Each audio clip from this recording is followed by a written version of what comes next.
Chiesa. La puntata di questa settimana si apre con la notizia di un lutto che ha colpito la diocesi di Chiavari. Si è spento Don Vittorio Gotelli. Nato a Chiama, frazione di Maissana, il 24 settembre del 1933, era stato ordinato presbitero dal vescovo Marchesani il 17 maggio del 1959. I suoi primi passi nel ministero sacerdotale Don Vittorio li percorse a Zoagli come vicario parrocchiale e a Semorile come parroco. Venne trasferito poi come parroco a Borzone e a Prato sopra la Croce, successivamente parroco di San Giacomo di Rupinaro a Chiavari. Il cammino lo portò negli anni seguenti a Rapallo, dove svolse per 5 anni il servizio di rettore del santuario di Nostra Signora di Montallegro fino al 2004 e infine a Chiavari come canonico penitenziere della cattedrale di Nostra Signora dell'Orto. Nel suo ministero sacerdotale è stato anche cappellano dell'Istituto Assarotti di Chiavari, assistente spirituale dell'Associazione Campanari Liguri, dell'ANSPI, del MASCI e direttore della Casa di Accoglienza per i Sacerdoti e Anziani. La salma è stata esposta nella Cappella Maggiore del Seminario di Chiavari. Sabato 14 febbraio alle 14:30 in cattedrale si svolgeranno i funerali. La Santa Messa sarà trasmessa in diretta su Telepace 1 al canale 12. Alle 17 il feretro sarà benedetto nella chiesa parrocchiale di Chiama a Maissana per poi essere tumulato nel cimitero locale. Ora veniamo alla cronaca diocesana e andiamo a Sestri Levante, all'Opera Madonnina del Grappa, che ha ospitato un pomeriggio di formazione e di laboratorio organizzato dal Servizio Diocesano di Pastorale Familiare. Attraverso la lettura di brani della Sacra Scrittura, una teologa ed un teologo hanno offerto una descrizione dell'amore generativo nell'ambito dell'incontro Forte come la morte è l'amore. Vediamo.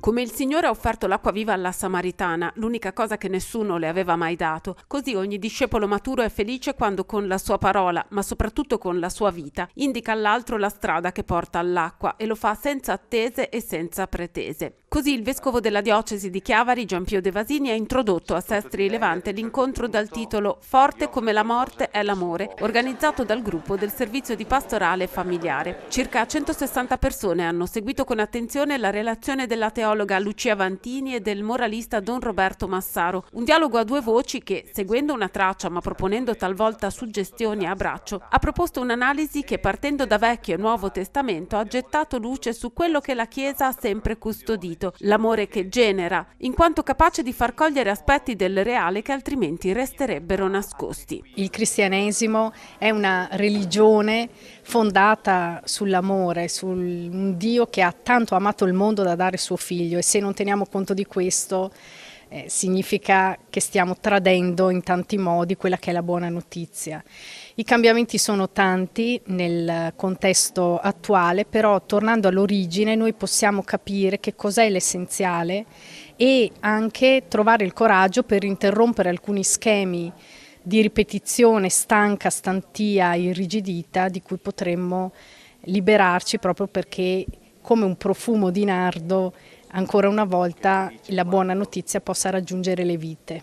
Il fatto che circa 150 persone stessero di domenica pomeriggio ad ascoltare due teologi che parlano dell'amore dice che anche in un territorio come questo vecchio e anche un po' stanco, forse c'è ancora il desiderio, anzi forse c'è nuovamente il desiderio di riappropriarsi di parole nuove rispetto all'amore. Voi lo cogliete anche in altre zone d'Italia? C'è un fermento che c'è, ecco.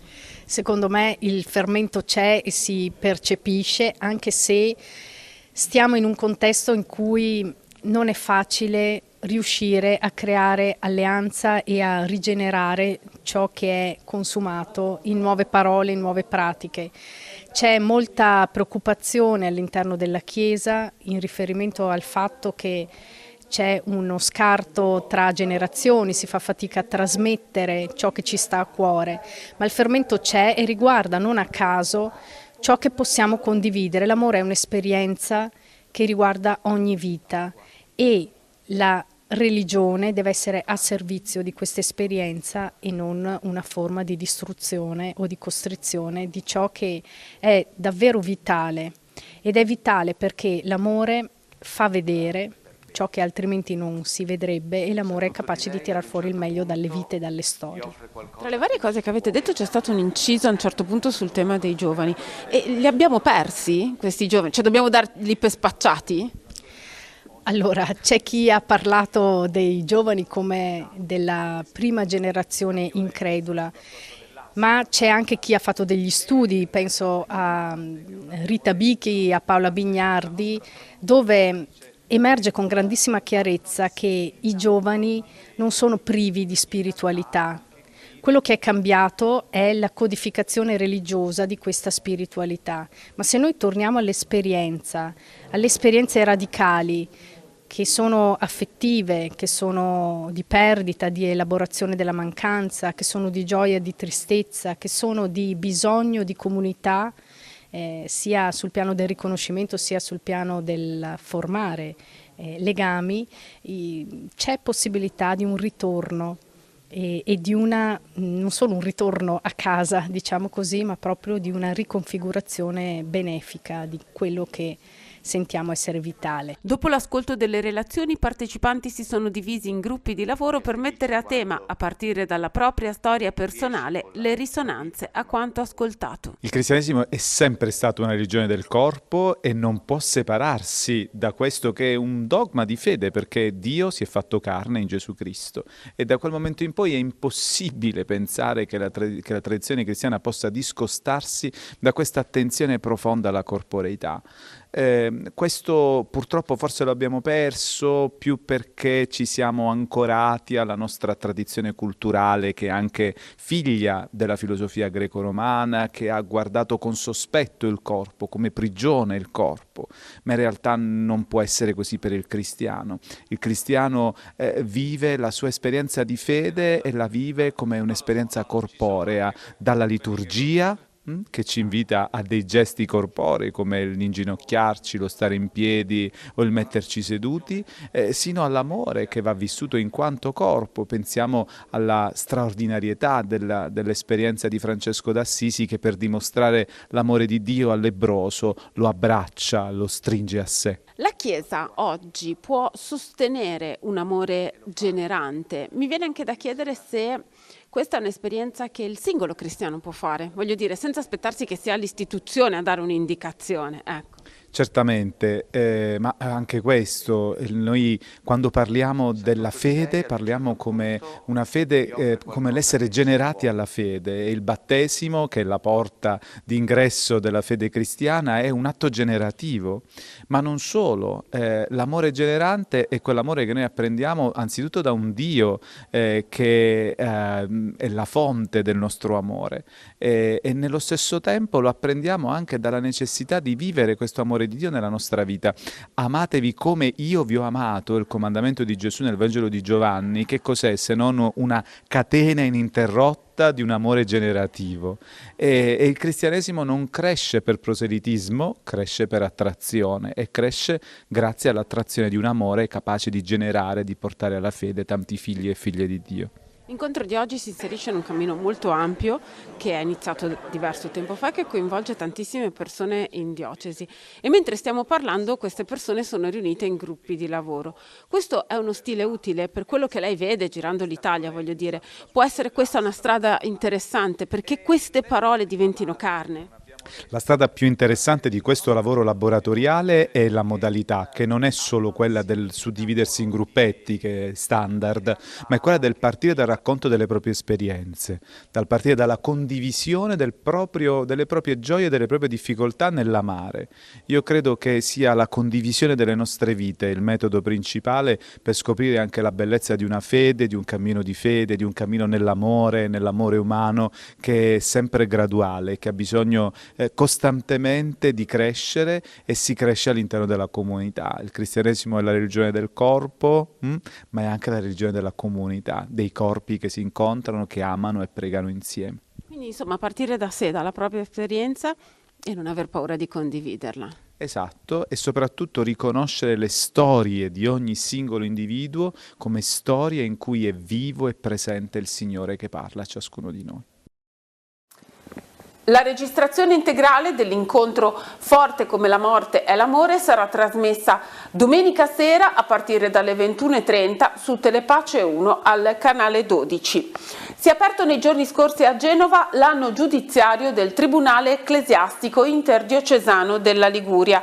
L'organismo nel 2025 ha vagliato e chiuso 90 procedimenti. Sempre lo scorso anno sono state avviate 81 nuove pratiche, 3 in più rispetto al 2024. Vediamo.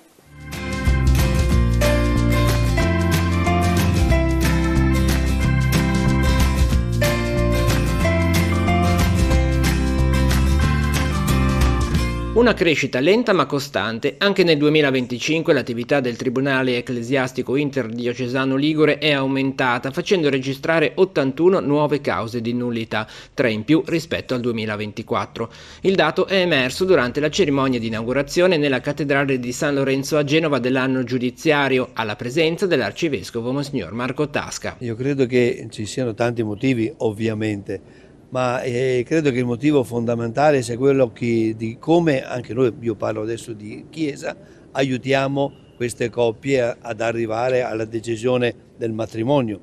Credo che sia un cammino da fare per discernere la chiamata a questo sacramento, per me cristiano ovviamente, ma per anche vivere tutta una vita insieme. Quindi credo che sia un tema di formazione che non può arrivare qualche mese prima del matrimonio. Forse dobbiamo pensare un cammino un po' più lungo, e Papa Francesco aveva fatto questa ipotesi, anche aveva elaborato un cammino. Questo mi pare che sia il messaggio che ci viene dai numeri, ma è importante davvero avere la consapevolezza che è una scelta e occorre discernimento, occorre preparazione, non si può improvvisare. Delle 81 nuove cause incardinate, oltre un terzo, 27, provengono dalla diocesi di Genova, 15 da quella di La Spezia, Sarzana Brognato, 13 dal Benga Imperia, 11 da Chiavari, 8 da Tortona e 7 da Savona Noli. Restando ai numeri del 2025, 90 cause sono state terminate, 81 con la dichiarazione di nullità del vincolo matrimoniale, 5 con rito breve, 3 quelle archiviate per rinuncia della parte e una sola quella respinta. Le motivazioni prevalenti per le decisioni affermative hanno riguardato il difetto di discrezione di giudizio e l'incapacità di assumere gli oneri coniugali per cause psichiche, 56 casi, seguiti dall'esclusione della prole, 15 casi, e dell'indissolubilità, 5 casi. Certamente, credo che questo sia un po' espressione, di una rinnovata esigenza spirituale da parte degli adulti, che si esprime poi in vari ambiti, ma direi anche una ripercussione nel nostro, seppure limitata, però indicativa del desiderio delle persone di riprendere un cammino nella fede, quindi anche di affrontare le situazioni matrimoniali precedenti che purtroppo hanno avuto un esito negativo. La relazione del vicario giudiziale del Tribunale Ecclesiastico Ligure ha preso in considerazione anche i dati dei processi di appello per i tribunali della Lombardia e di Ventimiglia-Sanremo. 7 le nuove cause affrontate nel 2025, 13 quelle terminate, 14 quelle ancora pendenti. Le notarie del Tribunale, 5 operanti nella sede di Genova e una ad Albenga, hanno interrogato più di 500 persone con una media di circa 2 ore per udienza. Quello del Tribunale dell'Arcidiocesi di Genova è comunque un lavoro corale. Per questo, dopo la relazione del vicario, si è deciso di dare voce a tutti coloro che lo portano avanti. Credo che questo sia utile per incoraggiare anche le persone che si accostano al Tribunale, nella consapevolezza che troveranno un'accoglienza autentica e vicina alle loro necessità. L'abbiamo pensato un po' insieme per dire forse è bene che facciamo in cattedrale, per dare questo segno che noi ci crediamo che è un sacramento, per dire che il Signore benedice questo cammino. Benedire significa dire bene. E allora quanto importante è anche farlo in un contesto di Chiesa che davvero ci aiuta ad approfondire questa realtà. La giornata mondiale del malato nella diocesi di Chiavari è stata celebrata quest'anno al Villaggio del Ragazzo con la Santa Messa presieduta dal vescovo Giampio De Vasini, cui è seguita una breve processione con i flambeau, rinnovando un rito che si compie alla grotta di Lourdes. Vediamo.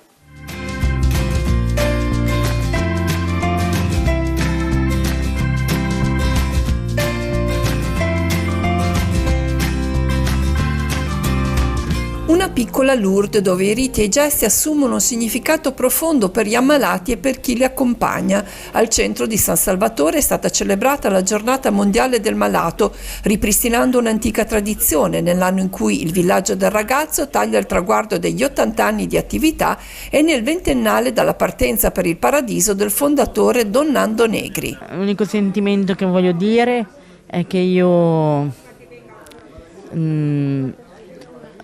sono sempre villaggina, ho sempre seguito per anni Don Nando, come diceva il vescovo stamattina, Don Nando si è sempre preso cura di tutti e degli ultimi, ma con un amore che non appaga, cioè che non finisce mai. Non finisce mai, non si riesce neanche a volte a, non dico a capire, ma a comprendere. Io credo che un pochino dell'amore che aveva Don Nando, non dico proprio del tutto, perché anch'io come tutti abbiamo le nostre pecche, i nostri errori, però un pochino penso di metterlo in atto, soprattutto con chi ha più bisogno di me.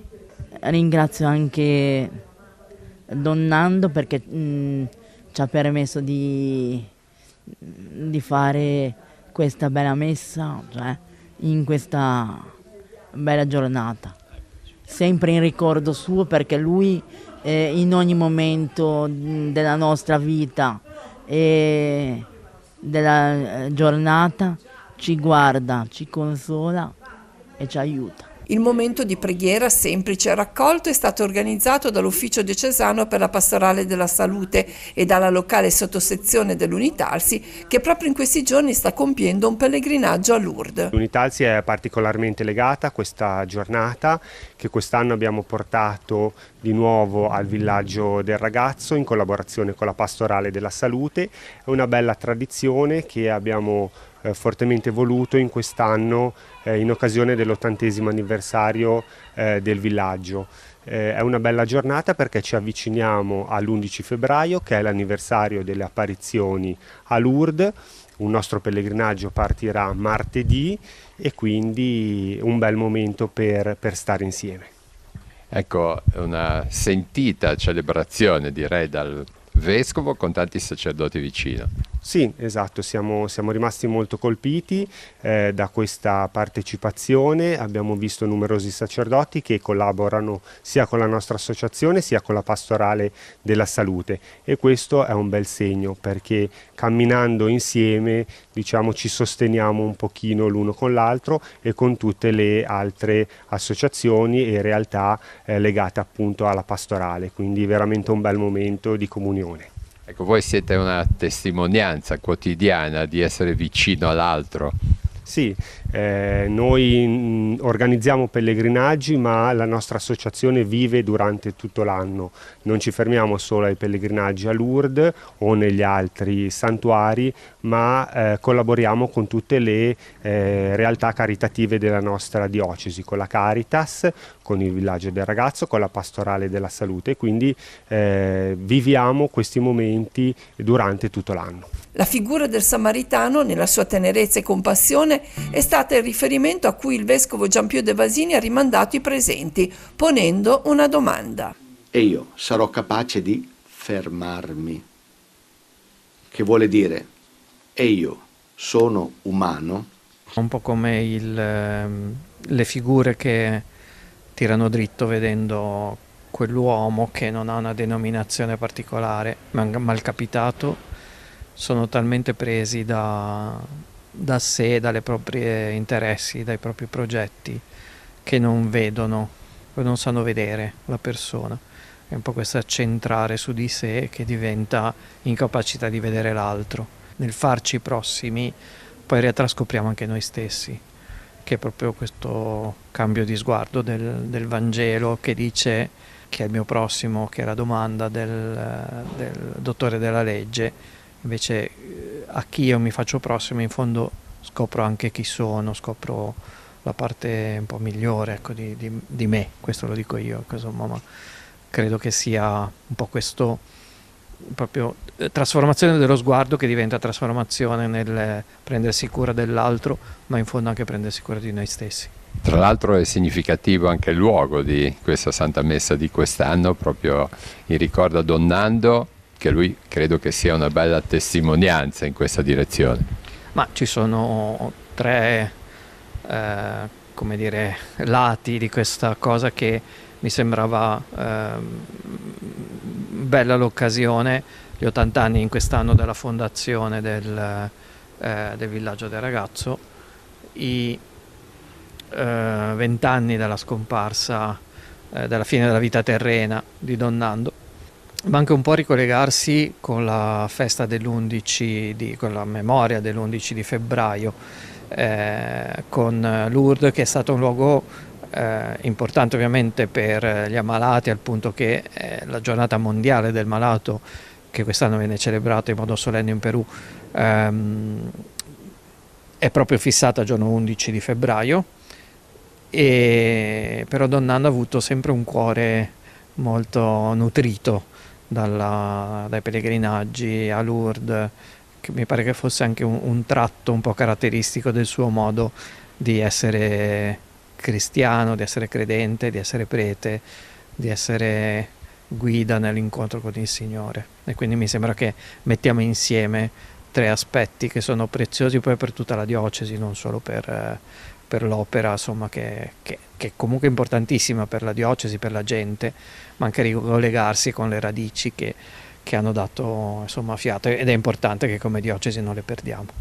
Ecco, anche la tua esperienza ormai da tanti anni vicino ai malati. Sempre un privilegio poter stare vicino ai malati, e questi ultimi anni è diventato molto importante l'aspetto della cura, della dimensione spirituale nell'ambito clinico, e quindi sto facendo tantissima formazione per gli operatori in giro per l'Italia.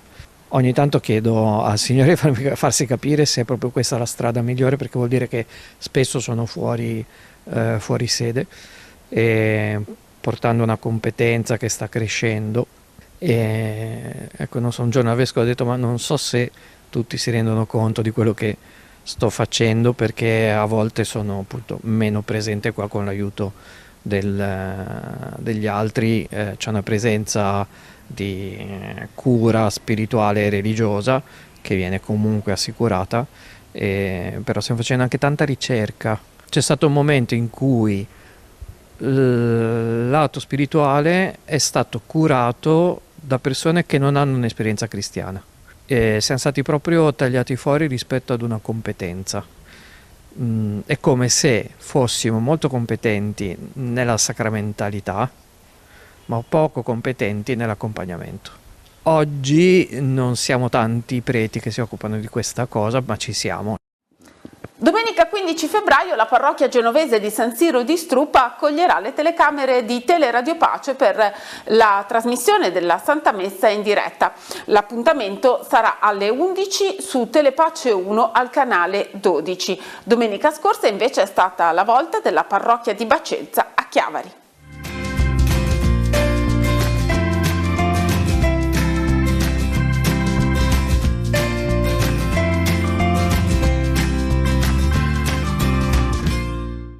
Qua abbiamo una parte importante del coro.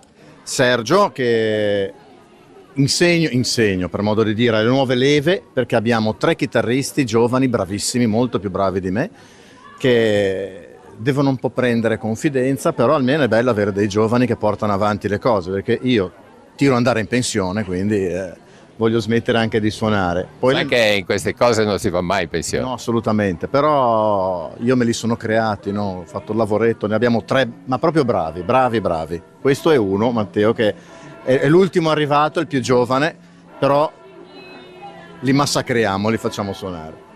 Allora Matteo, come ti trovi a suonare la chitarra?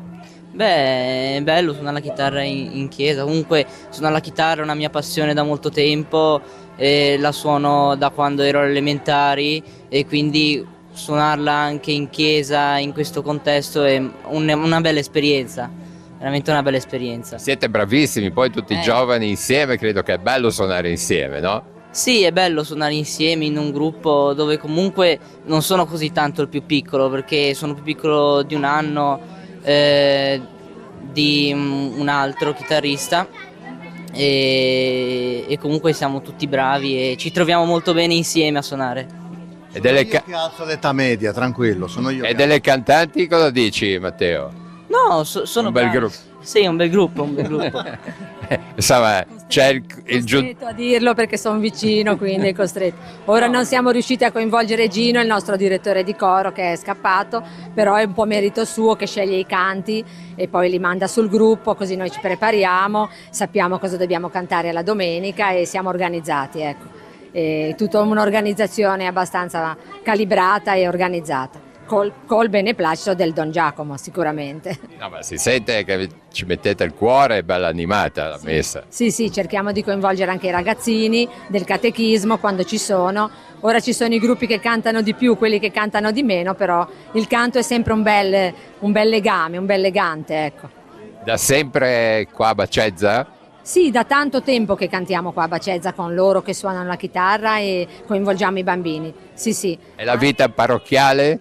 La vita parrocchiale è fatta di tante cose, c'è appena stata la festa della Madonna dell'Ulivo, abbiamo cercato di portare su anche qualche gruppo del catechismo e poi abbiamo il catechismo che funziona molto bene, tanti bambini, il campetto che attrae bene anche quelli un po' più grandi e una bella vita parrocchiale di tante persone che collaborano, che adesso non si sono coinvolte ma ci sono, dietro le quinte ci sono.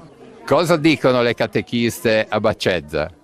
C'è tanto bisogno, abbiamo bisogno di stare con le famiglie perché dobbiamo capire i nostri bambini, quindi questo è un po' il passo che stiamo cercando di fare, avvicinare le famiglie per essere più vicini ai bambini. Queste giovani insegnanti che li vivono tutti i giorni, i bambini, forse al di fuori della scuola vivono un altro aspetto, un'altra realtà. Quindi viva i bambini e grazie di questa bellissima opportunità che abbiamo per crescere ogni giorno coi piccoli. Abbiamo capito, insegnante e catechista. Sì, esatto, io sono anche insegnante di scuola primaria, quindi sicuramente ho uno sguardo un po' più ampio, ma quello che diceva Francesca lo condivido appieno, nel senso che le famiglie per prime hanno bisogno di essere ascoltate e ovviamente questo può avvenire in primis tramite i bambini, che sono anche un po' il bello che ci viene donato, quindi insomma è una ricchezza che noi dobbiamo poter sfruttare in un certo senso per arrivare anche a una visione più ampia, insomma. Ecco, la tua esperienza come catechista cosa ti dà anche a te, credo, no? Tante cose. Sì, sicuramente l'idea dell'ascolto e anche di avere uno sguardo più amorevole sui bambini e cercare di accoglierli proprio, un'idea anche di accoglienza che sicuramente come insegnante c'è anche nella scuola, ma che qui nella nostra parrocchia come catechista è ancora più amplificato. Da una giovanissima a una meno giovane, ma si dice, signora, che i bambini, i ragazzi sono cambiati. Ma è vero o sono sempre uguali? Sono un po' cambiati, però sono belli sempre. E io non riesco a smettere di venire anche con loro. E per forza, quanti anni sono? Tanti, almeno 48. Perciò insomma chissà quanti la vedranno che diranno ma ha fatto catechismo. Mi salutano ancora, anche quelli di tanti anni fa mi salutano ancora, sempre quando li vedo. Ecco, Posso dire una cosa? Sì. La nostra avventura, perché siamo state catechiste per tanti anni insieme, o meglio, io sono andata a catechismo da Milli mentre stavamo coi bambini. Le cose accadono perché devono accadere. Durante una cena in cui io non li conoscevo, lei e il marito, che erano grandi amici di mio marito, amanti del CAI, della montagna, lei a un certo punto dopo cena, dopo un bellissimo dolce, mi dice: sai, ho un pensiero, quest'anno i bambini sono... Ma che problema c'è? Ho detto io, senza pensarci, mai fatto catechismo in vita mia. vengo a aiutarti io, tu mi fai un po' di catechismo? Ho detto sì, e così è iniziata l'avventura. Quindi sempre in ascolto e soprattutto stare in ascolto di quello che i bambini ci vogliono dire, perché non c'è più questo tempo dell'ascolto. La scuola, mi spiace dirlo, ma non ha gli spazi per ascoltare, ha bisogno di dare elementi, nozioni. Questo è un momento dove dobbiamo invece riappacificarsi col tempo e dare ai bambini lo spazio per parlare e noi il tempo per ascoltare. Quindi abbiamo già sentito un racconto, no? Una storia. A lei ha qualche storia, chissà quante, ma così con piacere che in questo momento può pensare? Storie ce n'ho tante perché ne ho passato tantissimi bambini, però dai, sono tutte belle perché i ragazzi sono sempre fantastici. Bene, allora insomma tu devi ancora farne tante strade per essere, non so, sostegno anche per la parrocchia. Sì, io comunque sono tanti anni che sono catechista, nonostante magari possa non sembrare, perché ho iniziato quando avevo 15 anni, quindi ora ne ho 28, insomma un po' di anni lo sono.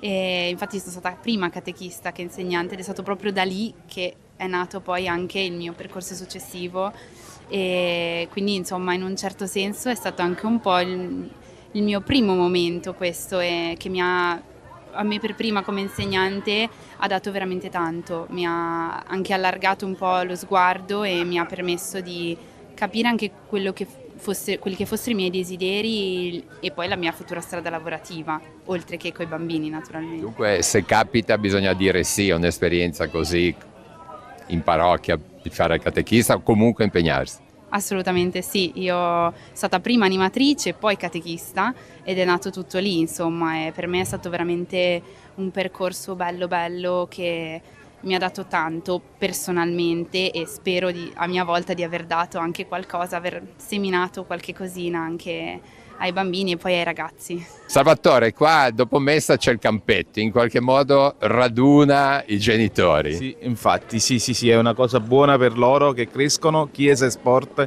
insieme, e Don Giacomo fa un buon lavoro, qui per i ragazzi soprattutto. È il nostro piacere, tutti per Don Giacomo siamo. È sempre bello, no? Vedere i ragazzini poi in parrocchia che c'è questo sfogo che non tutte le parrocchie hanno. Sì, infatti, ma è tutta opera di Don Giacomo che mantiene tutte le famiglie raggruppate con i bambini, fa un ottimo lavoro. Ecco, la tua esperienza in parrocchia? Sì, è ottima, noi siamo tutti fedeli qua, la domenica è piena. Grazie a Don Giacomo e a tutte le persone che circondano intorno a lui fanno un buon lavoro per loro. Anche per ritrovarsi tra amici. Sì, ma anche in settimana, non solo la domenica, anche in settimana è così. Luigi, ti ricordi quando giocavi su questo campetto? Certamente che mi ricordo, con i miei figli, con i nipotini ho giocato, ora un po' meno, ma ogni tanto venivamo a giocare qui, quando questa era ancora una casetta, qui si giocava un po' più nell'angolino, andava sempre il pallone di là, poi ogni tanto ce lo bucavano, ma adesso è diventato un bellissimo posto dove vengono i ragazzi a giocare. Un po' la tua esperienza in parrocchia, cosa ha voluto dire per te la parrocchia? Beh, per me sono 50 anni che sono qui in parrocchia, in zona, abito in zona, è stato un punto di aggregazione molto importante, come altri, come Casa Marchesani, gli scout, eccetera, eccetera. Oggi il nostro grande Don Jack ha parlato durante l'omelia di essere luce e di non essere nesci, come dicono in genovese dalle nostre parti. Cioè il sale sulla terra. È importante che i ragazzi questo se lo sentano dire in maniera molto semplice, molto spiccia. È molto bello quello che hanno fatto oggi della consegna del Padre Nostro, che ai nostri tempi non usava, ma ora prima della prima comunione vedo che lo fanno dappertutto e mi fa molto piacere, perché è un dono che il Signore ci fa. La fede è un dono e questo bisogna prenderne coscienza. Nel nome della parrocchia c'è un po' raggruppato tutta la nostra vita, no? Nei piccoli, come stamattina dicevi tu, la consegna del Padre Nostro e poi insomma i nonni e si va avanti nella vita, ci accompagna. Certamente, la parrocchia è una grande bella comunità. Io ogni tanto faccio anche un po' il cuoco quando me lo chiedono, come sono molto belle anche le esperienze di movimento, di associazionismo che danno dopo la Cresima, danno anche nuova spinta, perché spesso nelle parrocchie dopo la Cresima i ragazzi si distraggono un po', quindi è importante anche questo. Riccardo, qua è una rappresentanza giovanile di Baccezza. Sì, siamo parte, diciamo, del gruppo giovani. Adesso in realtà a parte è andato un po' disperso per impegni vari, però rimane sempre costante l'incontro il mercoledì sera e tutte le settimane ci si vede, pizza più poi momenti di riflessione. Ecco, cosa vi lascia la parrocchia? Credo che siete contenti di partecipare, no, alle iniziative della parrocchia. Diciamo sì, che io adesso sono via Pavia, quindi la mia presenza è molto ridotta, devo dire, però fino a tempo fa adesso ci sono gli ultimi capisaldi, diciamo, del gruppo, e diciamo che è sempre bello soprattutto rivedere anche i propri amici, perché poi comunque è un gruppo che è stato condiviso e che è assieme sin da quando siamo piccoli. Cioè, ritorni sempre volentieri, sì. Mi sembra di capire, no? Invece prendiamo ancora un ragazzo invece che tu sei qua, caposaldo.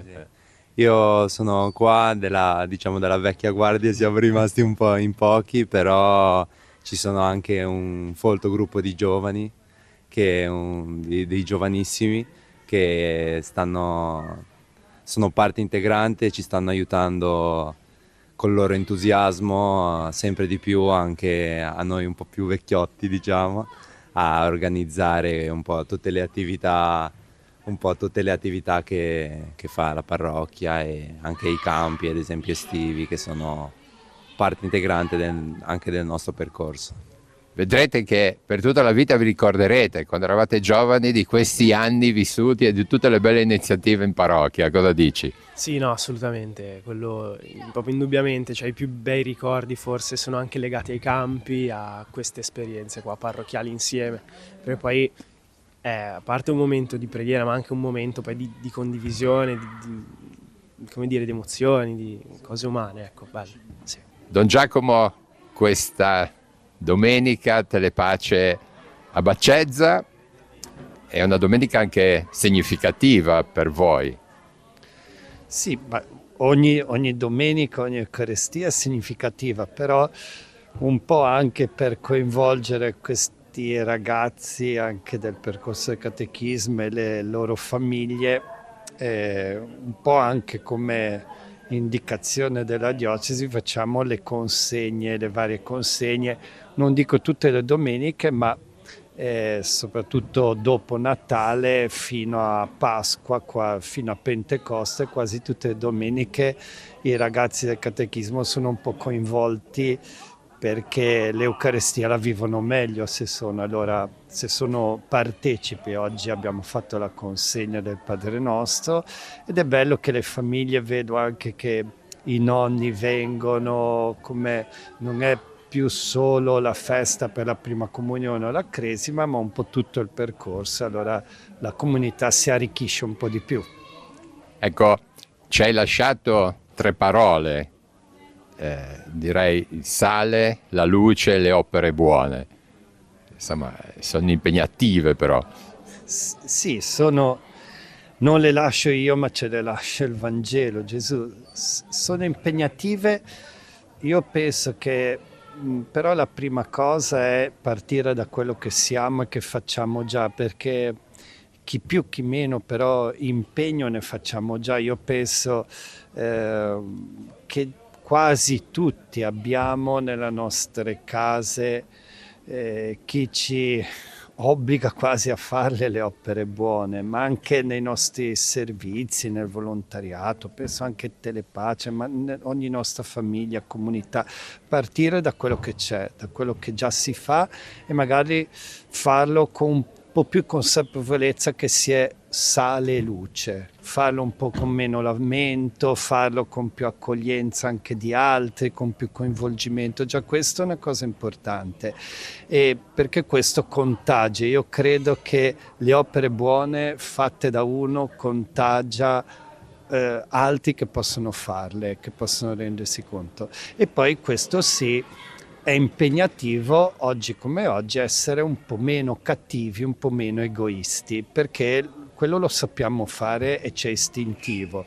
Il Vangelo non è istintivo, ha bisogno di scelte, però poi lascia davvero un gusto di sale buono.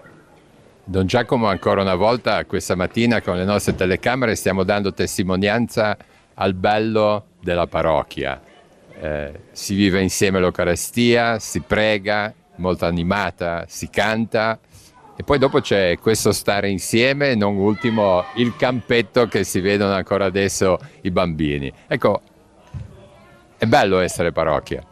Sì, poi ogni parrocchia ha la sua caratteristica. Questa è un po' un unicum a Chiavari, che è una parrocchia che ha tutto qua. La chiesa, le opere parrocchiali, la segreteria e una piazza che non è pubblica, è un campetto che anche col sintetico piccolino è adatto ai ragazzi, così. Anche un po' di posteggio, sono tutte quelle cose che semplificano un po' la vita di comunità. Questo è un quartiere bello, però un po' periferico, no? E questa piazzetta è un bello sfogo anche di comunità, anche per i ragazzi, e comunque per i ragazzi e i giovani un conto è uscire di chiesa, trovare una strada, un conto è uscire di chiesa, trovare un campetto, un luogo di comunità. Questo fa tanto. Bene, Don Giacomo, ti salutiamo, bisogna sostenere i nostri parroci perché mi dicevi alle 11:15, perciò siete tutti molto presi e perciò bisogna anche sostenervi. Non so se sentite il sostegno dei parrocchiani. Sì, quello sì, dei parrocchiani sì. A volte a me non fa problema girare nelle chiese e celebrare tante Eucaristie. Le altre sono anche un po' meno partecipate perché in orarie, in posti un po' più di campagna, così. Quello che fa fatica è un po' tutta la macchina amministrativa, ma quello ci siamo tutti dentro, però io lo vivo un po' come il padre di famiglia che oltre a fare il padre deve fare anche i conti, deve fare anche le ristrutturazioni, le responsabilità che si hanno. Quelle a me pesano più che non fare anche 4-5 messe alla domenica, però in nome di una comunità, di essere un luogo comunque che dà anche delle buone cose, si fa. Terminiamo così questo appuntamento settimanale con Noi Chiesa, grazie per averci seguito, ci rivediamo la prossima settimana.